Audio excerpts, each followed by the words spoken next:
Shalom, salam sejahtera bagi kita semua. Assalamualaikum warahmatullahi wabarakatuh. Om Swastiastu, Namo Buddhaya, salam kebajikan. Perkenalkan, nama saya Gina Angelina. Saya adalah mahasiswi jurusan Psikologi Universitas Esa Unggul Kampus 2 Tangerang dengan nomor induk mahasiswa 2021 0701 201. Pertama-tama, saya ucapkan puji syukur kepada Tuhan Yang Maha Kuasa atas kesempatan yang diberikan kepada kita semua untuk sama-sama belajar di video ini. Semoga Tuhan selalu memberikan keberkahan kepada kita semua. Video ini merupakan tugas untuk ujian akhir semester 1 mata kuliah Bahasa Indonesia dengan materi yang diambil dari sesi 1 sampai sesi 13. Pada video ini, saya akan menjelaskan tentang hubungan antara bahasa dan pikiran. Pertama-tama, saya akan menjelaskan tentang latar belakang masalah hubungan antara bahasa dan pikiran. Bahasa sendiri adalah media manusia yang berpikir secara abstrak, di mana objek-objek faktual ditransformasikan menjadi simbol-simbol bahasa yang abstrak. Dengan adanya transformasi ini, maka manusia dapat berpikir mengenai tentang sebuah objek, meskipun objek itu tidak terindrakan saat proses berpikir itu dilakukan olehnya. Diambil dari Surya Sumantri 1998. Lalu, sebenarnya manusia dapat berpikir tanpa bahasa yang meningkatkan pembelajaran dan memori, kemampuan untuk memecahkan masalah dan menarik kesimpulan. Bahasa memungkinkan individu untuk mengkodekan peristiwa dan objek dalam bentuk kata-kata. Karena bahasa adalah sistem simbolik tak terbatas yang dapat mengekspresikan semua ide. Bahasa memungkinkan individu untuk mengekspresikan pengalaman mereka dan meneruskannya kepada orang lain. Selanjutnya ada rumusan masalah. Yang pertama, apa yang dimaksud dengan bahasa Indonesia yang baik dan benar? Bahasa Indonesia sendiri adalah bahasa nasional dari negara Republik Indonesia, di mana tentunya sangat penting dalam unsur-unsur bahasa, hubungan bahasa dan pemikiran. Yang kedua, apa saja hakikat bahasa? Yang ketiga, bagaimana hubungan antara bahasa dan pikiran? Bahasa yang baik sendiri merupakan kemampuan berbahasa yang sangat dibutuhkan dalam hal bertukar pikiran.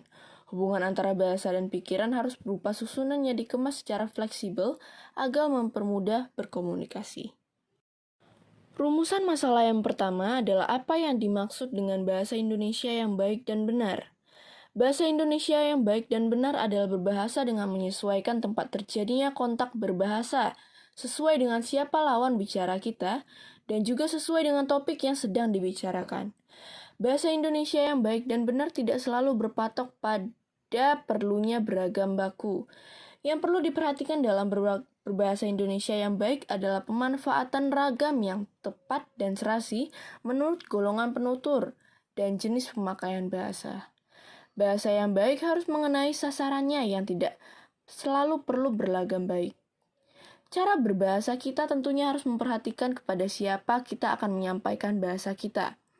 Penggunaan bahasa pada lingkungan yang berpendidikan tinggi dan berpendidikan rendah pastinya sangat berbeda. Berbahasa yang baik dan benar juga berkaitan dengan aspek komunikasi, di mana unsur-unsur komunikasi menjadi penting, yakni pengirim pesan, isi pesan, media penyampaian pesan, dan penerima pesan. Mengirim pesan adalah penyampaian suatu gagasan kepada penerima dan penerima pesan, yaitu lawan bicara atau pendengar yang bergantung pada media yang digunakan. Isi pesan sendiri adalah gagasan yang ingin disampaikan kepada penerima pesan. Lalu selanjutnya adalah rumusan masalah yang kedua, apa saja hakikat bahasa? Yang pertama-tama, pikiran itu berasal dari kata pemikiran. Menurut Kamus Besar Bahasa Indonesia, pikiran berarti akal budi, reminder, wishful thinking, angan-angan, kemudian kira, diakhiri dengan an, dan menjadi kata pikiran. Hakikat bahasa yang pertama adalah berpikir, yaitu aktivitas spiritual manusia. Dalam proses berpikir, kita menyusun sebab dan akibat, menganalisis dari yang khusus dan menganalisis dari yang khusus ke umum. Berpikir menjadi menyusun suatu konsep. Berpikir ini merupakan proses pemopresan stimulus yang terjadi di area utama ekspresi. Proses ini dapat dikategorikan sebagai proses komputasi. Hakikat yang kedua adalah pembentukan opini. Dalam membentuk pendapat ini, seseorang mengungkapkan hubungan antara dua makna atau lebih dalam bentuk bahasa yang disebut kalimat. Pembentukan opini yang dapat dibagi menjadi 3 bagian. Yang pertama adalah opini positif atau positif, yaitu opini yang menegaskan sesuatu. Opini negatif, yaitu opini yang tidak setuju, dan modality opini, yaitu opini yang memungkinkan sesuatu. Yang terakhir adalah penarikan kesimpulan. Penalaran ini menghasilkan 3 jenis penalaran. Yang pertama, keputusan induktif, deduktif, dan serupa atau komparatif.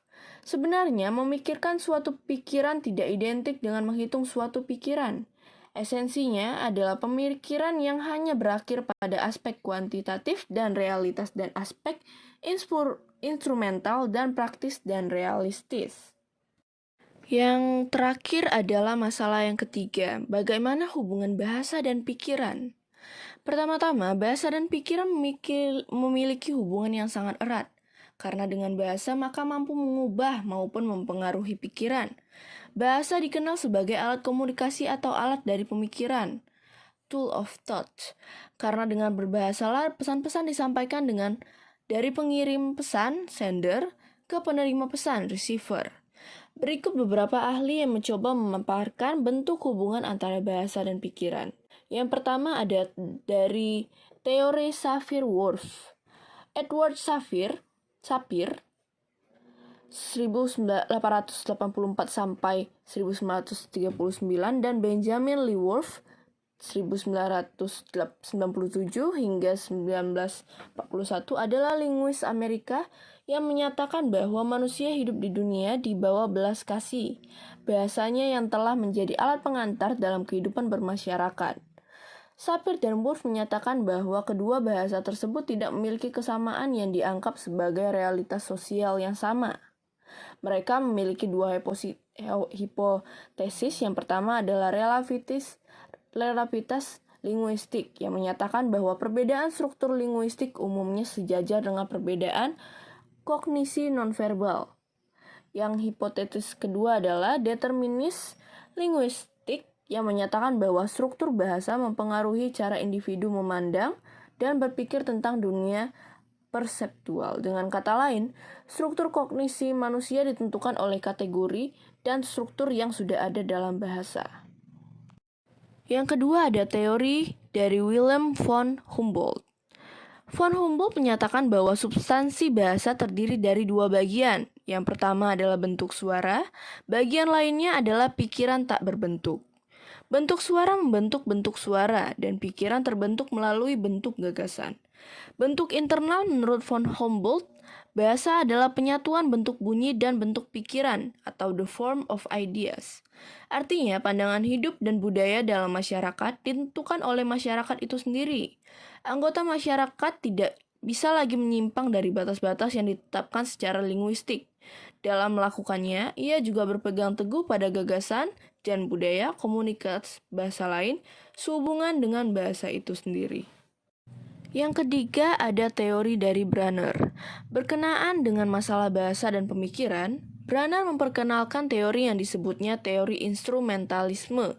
Menurut teori ini, bahasa adalah alat pada manusia untuk mengembangkan dan menyempurnakan pemikiran itu. Dengan kata lain, bahasa dapat membantu pemikiran manusia supaya dapat berpikir secara sistematis. Yang terakhir adalah teori dari Eric Lennerberg.